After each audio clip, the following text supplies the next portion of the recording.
They had changed the simulator. He could still control this perspective and the degree of detail, but there were no ship's controls anymore.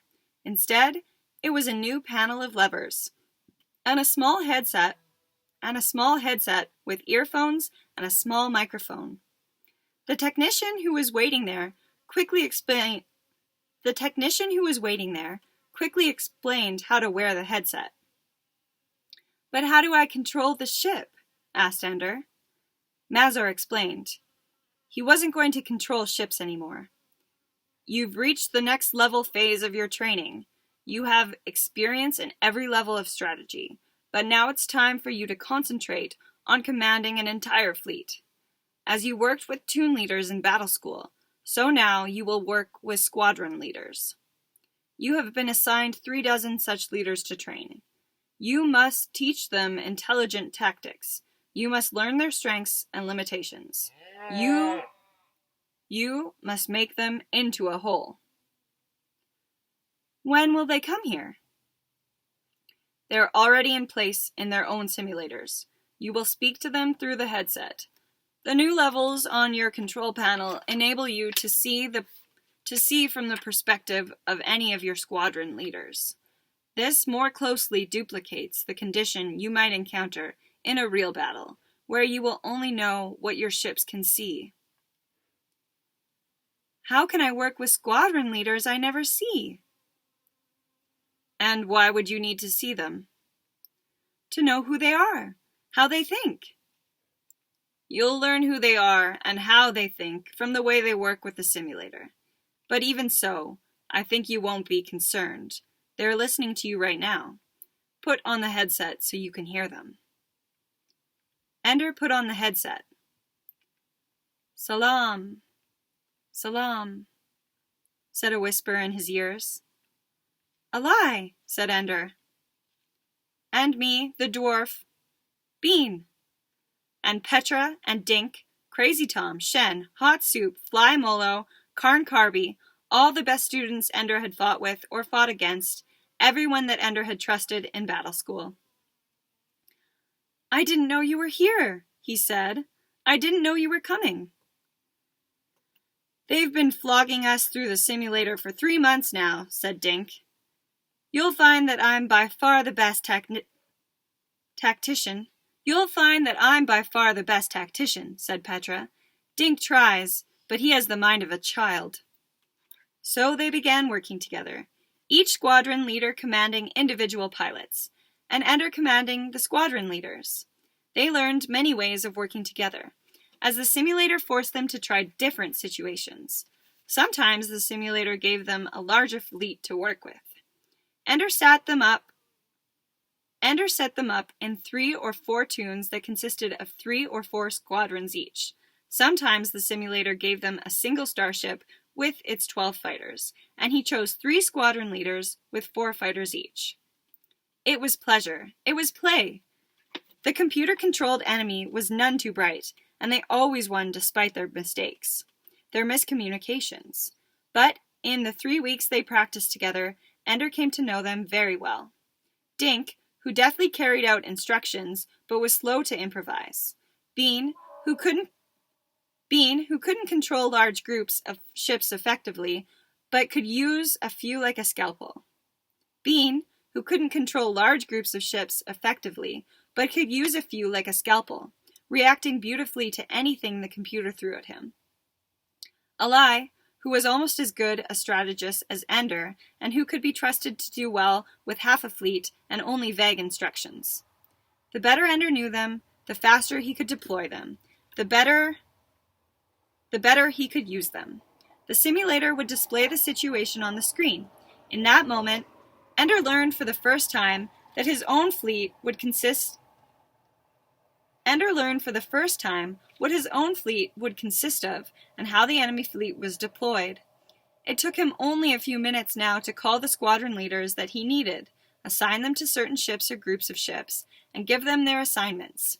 Then, as the battle progressed, he would skip from one leader's point of view to another's, making suggestions and occasionally giving orders as the need arose. Since the others could only see their own battle perspective, he would sometimes give them orders that made no sense to them, but they too learned to trust Ender.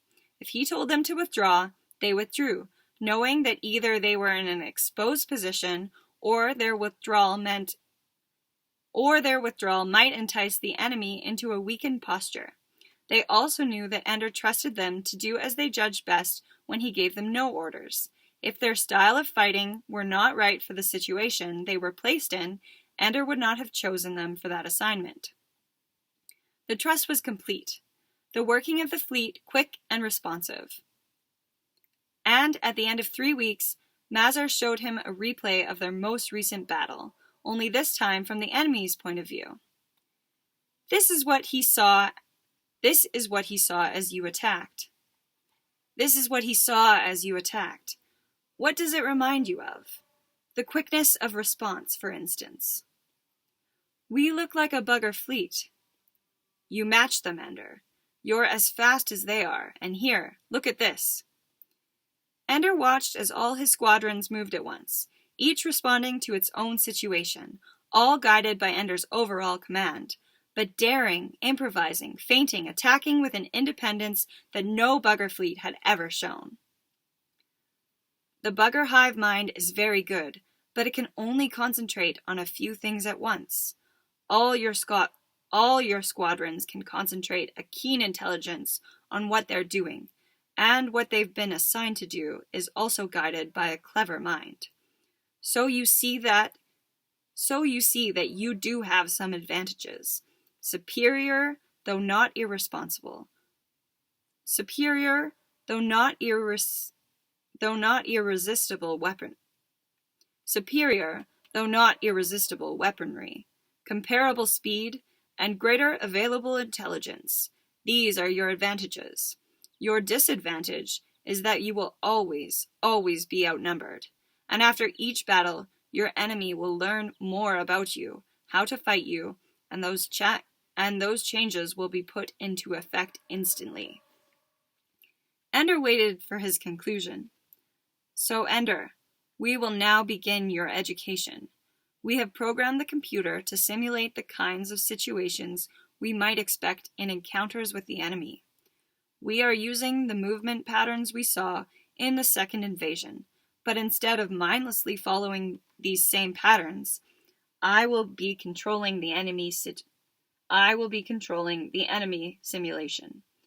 At first, you will see easy situations that you are expected to win handily. Learn from them, because I will always be there, one step ahead of you, programming more difficult and advanced patterns into the computer so that your next battle is more difficult, so that you are pushed to the limit of your abilities. And beyond? The time is short. You must learn quickly as you can.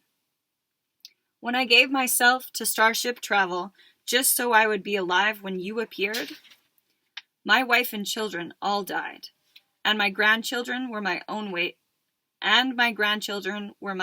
age when I came back. I had nothing to say to them. I was cut off from all the people that I had loved, everything I knew, living in this alien catacomb and forced to do nothing of importance but teach student after student, each one so hopeful, each one ultimately a weakling, a failure. I teach, but no one learns. You too have great promise, like so many students before you, but the seeds of failure may be in you too.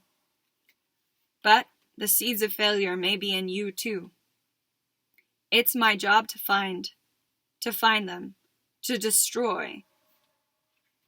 It's my job to find them, to destroy you if I can. And believe me, Ender, if you can be destroyed, I can do it. So I'm not the first. No, of course you are not. But you're the last. If you don't learn, there'll be no time to find anyone else. So I have hope for you, if only because you are the only one left to hope for.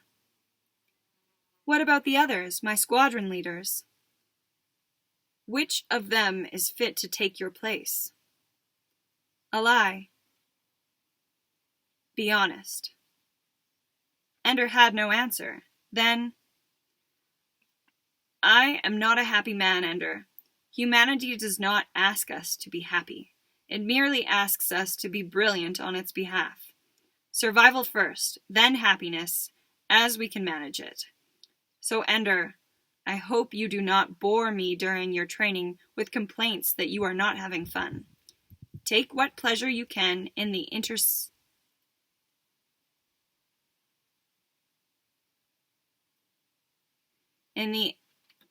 Take what pleasure you can in the interstices of your work. But your work is first. Learning is first. Winning is everything, because without it there is nothing. When you can give me back my dead wife, Ender, then you can complain to me about what this education costs you. I wasn't trying to get out of anything. But you will, Ender. But you will, Ender. Because I am going to grind you down to dust, if I can. I'm going to hit you with everything I can imagine, and I will have no mercy, because when you face the buggers, they will think of things I can't imagine, and compassion for human beings is impossible for them. You can't grind me down, Mazar. Oh, can't I? Because I am stronger than you. Mazar smiled. We'll see about that, Ender. All right. So we are going to stop there for today. It's getting very exciting, isn't it? Are you exciting to see what Mazar and Ender's fights will be like with all of his toon leaders and everyone that he cared about in battle school? It's all very exciting. Yes. So we are going to finish